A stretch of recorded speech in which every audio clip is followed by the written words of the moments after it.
Hey guys, Paul Morrow here again, doing a big news recap for Monday, 22 September. Here we go. So I'm down here in Florida covering the Routh trial for Fox. I think it's going to wrap up tomorrow, as in completely. I think we might even get a verdict tomorrow on Tuesday. Here's what's left. Judge has already charged the jury, which is a little unusual, but she did it before the closing arguments. We're going to have the closing arguments tomorrow, and then it's going right to the jury. And don't be surprised if we get a verdict in early afternoon tomorrow, because the testimony has been so lopsided. The DOJ did a very good job on this case. And to be fair, it started under the Biden administration. They really put together a very, very solid case, 38 witnesses. They stayed on it after that, created a very good narrative, really put together a solid case. Routh, representing himself pro se as his own lawyer, he didn't know what he was doing. He doesn't really have anywhere to go. His defense, if you haven't been following it, seems to be the following. He wants to say he was too much of a knucklehead to ever have actually pulled this off, that he is peaceable but also a bit of a dope and just an attention seeker. This is his words now, not mine. And also that the gun wouldn't have worked. And then he calls an expert witness as one of his three witnesses that he put on in his defense. And one of the expert witness was a gunsmith, and he wanted the gunsmith to say this gun could never have killed somebody, and the gunsmith seems to have more or less testified exactly the opposite, that the gun was functional and of course could have hurt somebody. So we shouldn't lose sight of the fact that this guy, however much of a knucklehead as he presents, and he does, was a real danger. And if they hadn't spotted that rifle sticking out from those bushes, if he had been a little bit more circumspect and a little bit higher functioning, he very well may have hit Donald Trump, God forbid. And we shouldn't lose sight of how serious that was. Now, I have a couple of quick questions about him. I don't think they're actually pertinent to the prosecution, but I still think that there's sort of things hanging out there. Number one, he was reportedly discovered in a conflict zone, that is Ukraine, by DHS. A nurse reported him as being suspicious and a bit of a nut to the DHS elements over there.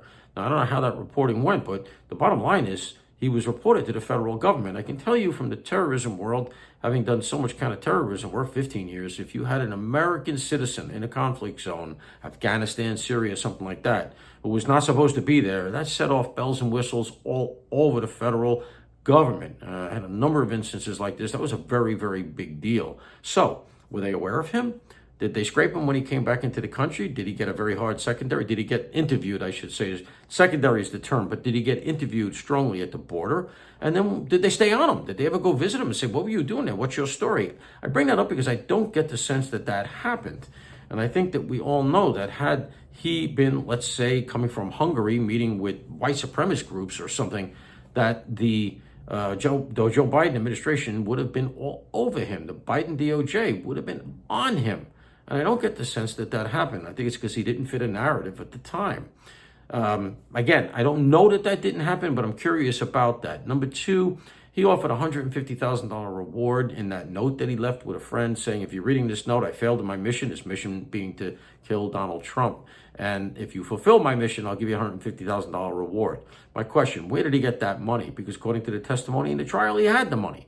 He had $160,000 transferred into his account through a bunch of Venmos and all sort of stuff. Seems to be involving a family member. He also was traveling. He moved to Hawaii, then he was traveling in Ukraine. Where did he get the money for all of this? Because from what I see, he was kind of a bust-out guy. He says he was living on $3,000 a month that he was earning from 2 trucks in his contracting business. But before he wanted to take the shot at Donald Trump, he was living in his car at a gas station.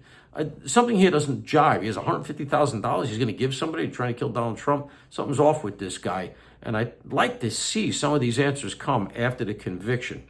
The other thing I just want to close on is the following. We are in a season of leftist violence. It's we're well past the point. We're nowhere near the point where we can just ignore it anymore. I mean, you have this guy. Let's not lose sight of the fact. We're going to kill our president because he was coming from a very progressive mindset. You have Luigi Mangione. You have Thomas Crooks, who took the shot at Donald Trump. You have this Tyler Robinson out in Utah now. You have the nut that shot up the ABC lobby because he didn't agree with the Kimmel decision. You have whatever just happened in Nashua, where the guy burst into the wedding and said, "Free Palestine." If this was the other way, the entire world would be melting down about right-wing violence, and yet we're all supposed to not notice? We have a real problem. We need a domestic terrorism law to take this stuff down. I'm Paul Morrow for the Ops Desk.